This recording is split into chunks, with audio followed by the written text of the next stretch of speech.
A Little Princess. Chapter 1. Sarah. A young girl stared out from a cab at the foggy London streets. Her name was Sarah Crewe, and it was her first time in England. She had come with her father the week before on a huge ship all the way from India, and tomorrow her father would be sailing back without her.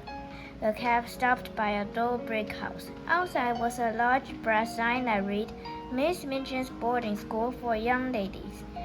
Is this the place, Papa? Sarah asked hesitantly. Yes, this is it, Captain Crewe replied, squeezing her hand. Just then the heavy front door opened, and Miss Minchin came out to greet them. She had cold, fishy eyes and a cold, fishy smile. You must be Sarah, she said. Welcome to your new home. Oh, what a pretty child you are. And spoiled, I expect.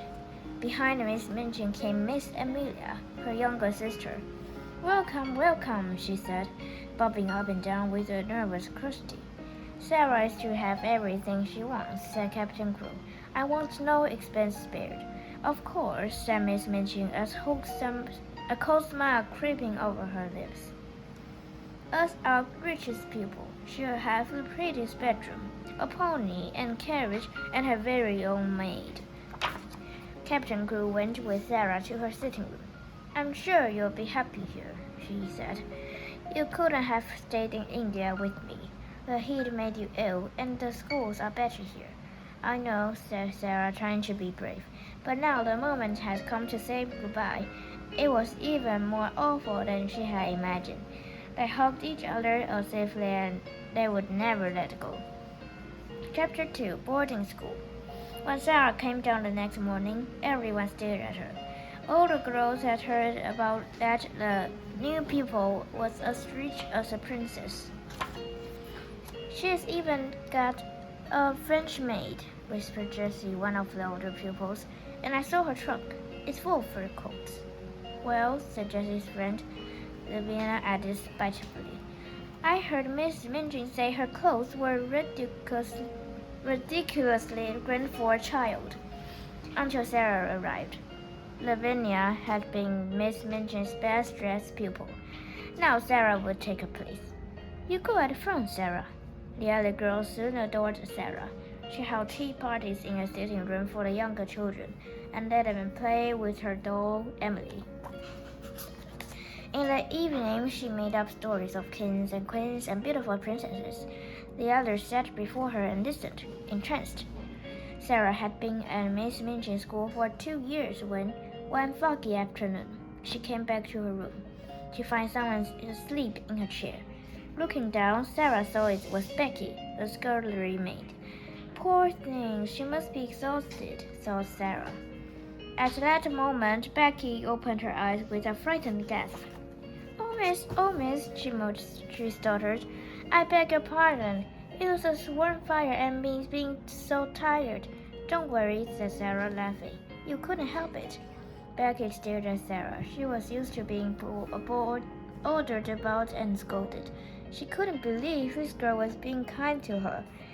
Ain't you angry, miss? Gasped Becky. No, cried Sarah. Of course not. We are just the same, you know. I'm only a girl like you. It's just a chance that I'm not you and you're not me. Would you like to stay a minute? Sarah added. You could have some cakes. Becky devoured the cakes in hungry bites, all the time gazing at Sarah in wonder. I think you're like a princess, miss, said Becky. I'd love to be a princess, said Sarah. Perhaps I'm begin pretending I'm one. I could think of ways to help people like real princesses. Will you come and see me again, Becky? Oh, yes, please, said Becky, and hurried out of the room before Miss Minchin found her. Chapter 3. Diamond Mines. A few weeks later, Sarah received a letter from her father. It set the whole school talking. An old friend has offered me a share in his diamond mines, wrote Captain Crewe. Will be rich beyond my wildest dreams. It makes me dizzy to think of it. Then, shortly before Sarah's 11th birthday, she had another letter from her father. This one sounded quite different. I fear your father is not a businessman, he wrote. Each night I lie tossing and turning. I can't sleep for trying to work out the sums. I wish you were here with me. But despite his worries, Captain Crew wrote to Miss Minchin, telling her to organize an amazing birthday party for Sarah. Sarah was led into the schoolroom by Miss Minchin. Behind her came the servants carrying boxes overflowing with presents. You may leave us, Miss Minchin announced to the servants. If you please, Miss Minchin, said Sarah suddenly. Could Becky stay? Miss Minchin jumped. My dear Sarah, she said, Becky is a scullery maid. Scullery maids are not like young ladies. But Becky is. Please let her stay, because it's my birthday. You're too kind, Sarah.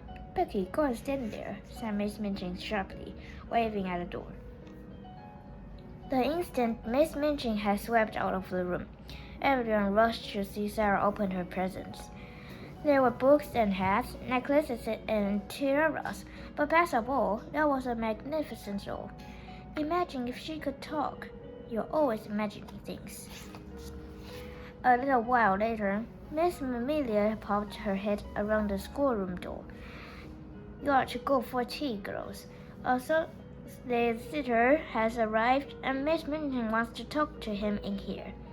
After the talk, Miss Minchin was in a rage. Where's Sarah Crew? She snapped to her sister. She's in the tea room with the others, of course, said Amelia. Go and tell her to put on a black dress, ordered Miss Minchin. Oh, sister, cried Miss Amelia. What's happened? Miss Minchin wasted no words. Captain Crew is dead. He died of jungle fever and, she added furiously, he's lost all his money. I paid for this ridiculous party and all those presents. I'll never get my money back now, she screamed. Captain Crew put all his money into his so-called friend's diamond mine. Then the friend disappeared. I'd like to throw Sarah out on the street, only it could look bad for the school. I'll make her work for every penny she owes me. When Sarah came to see Miss Minchin, her face was white and her eyes were red from crying. She held the doll tightly in her arms. Put down your doll, ordered Miss Minchin. No, Sarah answered, I won't. My father wanted me to have her. She's all I have left of him. Everything's different now, said Miss Minchin, growing angry. You're a beggar, so you understand? I have no relations. Go home and no one to take care of you. Sarah's thin, pale face twitched, but she said nothing. Don't stare at me like that, Miss Minchin snapped. You are going to work for your living now. You can sleep in the attic in a room next to Becky. And thank me, girl, said Miss Minchin. Why should I thank you? For being kind to you and giving you a home. But you are not kind, said Sarah fiercely, and this is not home. She turned and ran out of the room before Miss Minchin could see her cry. Chapter 4 In the Attic. That first night in the attic, Sarah lay awake in the dark. She could hear rats scuffling in the walls. My father's dead, she sobbed. I'll never see him again. Everything in Sarah's life changed at once. When she came down the next morning, Lavinia had taken her place next to Miss Minchin. You're late, Sarah, said Miss Minchin coldly. Don't let it happen again. Begin your new duties by looking after the little ones. Every day, Sarah was sent on errand after errand. She was expected to go out in all weathers and to dust and scrub the rooms. At the end of each busy day, Miss Minchin sent her to the schoolroom to study, so she would learn enough to teach the younger pupils. Over time, Sarah's frocks grew shorter and shapier, and she became thin and pale. The other pupils stopped talking to her. To think she was a girl with the diamond mines, scoffed Lavinia. Now she's nothing. I won't cry, said Sarah, biting hard on her lip. I won't. Her only friend was Becky. They had little chance to talk during the day, but each night Becky crept into Sarah's room. Let's pretend this room is covered in thick, soft rugs, said Sarah. Over in the corner there's a little sofa, with cushions you can curl up on, and a blazing fire. Oh, said Becky, stretching out her hands. I can almost feel it, miss. But once Becky had left, Sarah's visions faded from her mind, and the attic was as cold and bare as before. Sometimes Sarah thought. It feels like the loneliest place in the world. Chapter 5 The Magic. One morning, on her way back from the butcher's, Sarah saw that a van full of furniture had stopped outside the empty house next door. Someone must be moving in, thought Sarah. Glancing at the pieces of furniture, she had a weird, homesick feeling. They reminded her of the things they had in India. An English gentleman has moved in, Becky told her that night. He's come from India, and his name is Mr. Craversford. He is rich, but he's been very ill. When Sarah next looked out of her window, she heard an odd little squeaky sound coming from the next-door attic. Sarah looked over and saw an Indian manservant. "A Lascar," she said to herself. He was holding a small chattering monkey. As the Lascar smiling at her, his hold on the monkey must have loosened. Suddenly, it broke free, ran across the slate, and jumped into Sarah's attic. "Shall I try and catch him?" Sarah called to the Lascar. "No need, Mrs. Sir Pip," he answered. "I, Ramdas, will come and get him." In no time he had skipped across the rooftops and slipped through her skylight. Ramdas bowed to Sarah, then caught the monkey with ease. "My master is very fond of this little one," he said, stroking the monkey. He thanked Sarah, bowed once more, and went back across the rooftops. "He spoke to me as if I were a princess, not a servant girl," thought Sarah. "My clothes might be in rags, but maybe I can still be a princess inside." Meanwhile, in the house next door, Ramdas was telling his master about the little girl in the attic. "Poor thing," said Mr. Craversford. He looked up at his friend. "Do you suppose, Phillips," he said slowly, "that the child I am looking for is living like the little girl next door?" "No," said Mr. Phillips so soothingly. "I am sure the little girl you are looking for is the one in Paris, and she seems to be in good hands." "I can't be sure," Mr. Craversford replied. "After all, her name is different. I pronounced it Carew instead of Crew." "But the circumstances are so similar," said Mr. Phillips. "An English officer places his motherless little girl in the school, then dies suddenly after losing a fortune."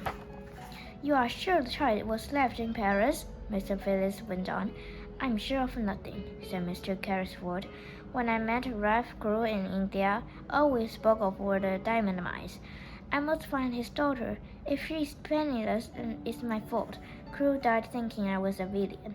If only I hadn't been sick, I could have told him we hadn't lost the money." "Try not to worry," said Mr. Phillips. "I'll leave for Paris tonight, and I'll find his daughter." Mr. Carrisford turned to Ramdas. "In the meantime," he said, "let's do something for the little girl in the attic." That night, Ramdas slipped silently into Sarah's attic as she slept. He padded noisily across the room, waving his magic. Sarah stared at her skylight click shut. "How strange," she thought. "My room is so warm, and I can actually feel blankets. I must be dreaming." "I don't want to open my eyes," she thought, "or this dream will fade." But it felt so real, she couldn't resist opening them. And the dream didn't melt away. There was a blazing fire in her room, blankets and rugs, and a feast laid out on the table. "It's magic," thought Sarah. There was also a note, "To the little girl in the attic," from a friend. When she saw it, Sarah burst into tears. "Becky, Becky," Sarah whispered as loudly as she dared. "Wake up! Come and see the magic!" Chapter 6 The Other Side of the Wall.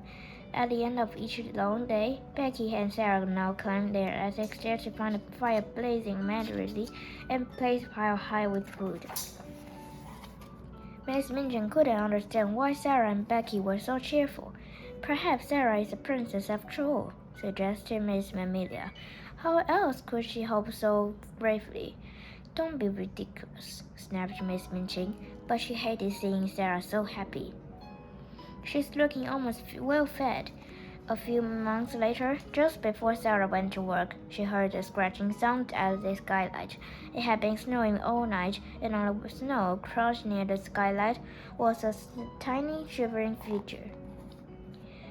Oh, it's a monkey from next door, cried Sarah. I'll coax him in. He can stay out in the cold. As Sarah was letting in the monkey, Mr. Cransford was greeting Mr. Phillips in the house next door. He had just returned from Paris. It wasn't the child we were looking for, Mr. Phillips said sadly. Her name was Emily, and she is much younger than Captain Crew's little girl. Mr. Cransford sighed. Well then, he said, we must begin our search again at once. Perhaps the magic was at work again, for as he spoke, Ram Dass came into the room. Sahib, he said, the girl from the attic has come. She brings back the monkey. Your monkey ran away again, Sarah explained. Shall I give him to the Lascar? How do you know he is a Lascar? Said Mr. Cransford, smiling a little. I was born in India, explained Sarah, handing over the monkey. Mr. Cransford sat up suddenly. And now? He asked. Now I live next door, but not as a pupil. At first, I was a pupil, said Sarah. I was taken there by my papa, but then he died without any money, and now I stay in the attic and work for my living. How did your father lose his money? Mr. Phillips broke in breathlessly. He had a friend he was very fond of, who took all his money and ran away, said Sarah quietly. What was your father's name? Mr. Cransford asked. Tell me. His name was Ralph Crewe, Sarah answered, feeling startled. Captain Crewe. He died in India. It's her, gasped Mr. Cransford. It's her. What do you mean? Sarah asked. I've spent the last 2 years looking for you, said Mr. Cransford. I was your father's friend. I didn't really lose his money, he went on. I thought I would lost it, and that made me ill. But when I was well enough to tell your father, he was already dead. Sarah spoke as if she were in a dream. And I was at Miss Minton's all the while, she whispered, just on the other side of the wall. You need never go back, said Mr. Cransford gently. I'll take care of you now. Miss Minton was furious when she found out. The diamond mines were real after all, she sobbed. No, I'm not going to see a penny of that money in school fees.